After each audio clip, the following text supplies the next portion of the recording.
ለራስ ቆርጹ አያሳንሱ የሚባል አባባል አለ። እንግዲህ ለሰው ስታሽቀብጥ አንተ ፈዘቀርክ አሬ መተት ፈረደባት። አረ እዛ ይመትትባችሁ አቦ።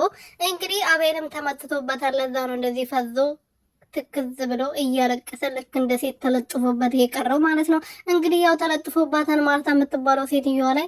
እኔም እሱም ምን ሆነክ ነው አንተና አብርሃም ጤነኛ አይደላችሁም፣ ሁለታችሁን ላይ መተት አሰርተዋል ብሏል። እንግዲህ እሺ አቤል ላይ ደግሞ ማን አሰራ?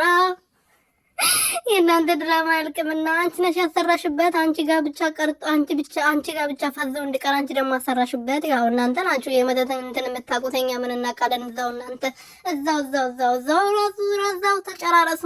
እኛ እዚህ በቆሻሻ ስራችሁ አንገባምና እናንተ ናችሁ የመተትን ትርጉም የምታውቁትና እናንተ እዛው ተመታተቱ።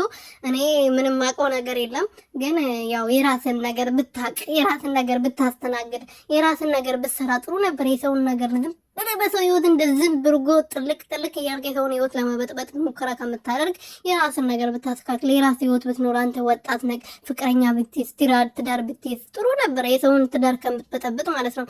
ሰላም ቤተሰቦቼ እንዴት ናችሁልኝ? እኔ በጣም ደህና ነኝ፣ እግዚአብሔር ይመስገን። በያላችሁበት ሰላማችሁ በዚህ ትርፍርፍ ይበልልኝ። ለዚህ ቻናል አዲስ የሆናችሁ ሰብስክራይብ፣ ሼር፣ ላይክ እያደረጋችሁ ቤተሰብ እንድትሆኑ በትህትና እየጠየኩኝ ዛሬ ደግሞ እንግዲህ አቤል ተጨምሯል። አቤል ላይም መተት አስደርጎበት ነው የፈዘዘው።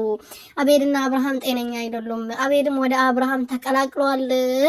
ዌልካም መልካም፣ እንኳን በደህና መጣችሁ ወደ አብርሃም ህይወት ብለናል እኛም። ኧረ ምን እንበል እሺ? ምንም እኮ የምንለው ነገር የለም። ሰዎቹ ጤነኛ አይደሉም።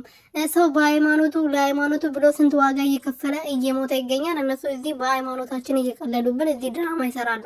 እነሱን የሚያይ የለም ወይ? እነሱን የሚያይ መንግስት የለም ወይ? ስንቱ በሃይማኖቱ እየሞተ በቤተ ክርስቲያን እየተቃጠለ እነሱ እዚህ እየመጡ መተት ይሉብናል። እና እናንተ በመተት ነው በቃ ከመጀመሪያ ጀምራችሁ እየተፈጠራችሁ ራሱ በመተት ነው። ቤተሰባችሁ ራሱ መተት ነው። እና እንደዚሁ ፈዘቅራ ከዚህ አትንቃ። ነው አንተ መቼም እንዳትነቃ። የምሬ ነው፣ ከልቤ ነው ደግሞ የተናገርኩት። ቀልድ እንኳን አይደለም። አንተ እንዳትነቃ። እንደዚህ ፈዘ ብትቀር ኖሮ ማለት ነው ደስ ነው የሚለኝ። አፍ ይዘጋላ ቢያንስ የምትለፈልፈው ነገር ያቆማል። ሌላ ነገር እንኳን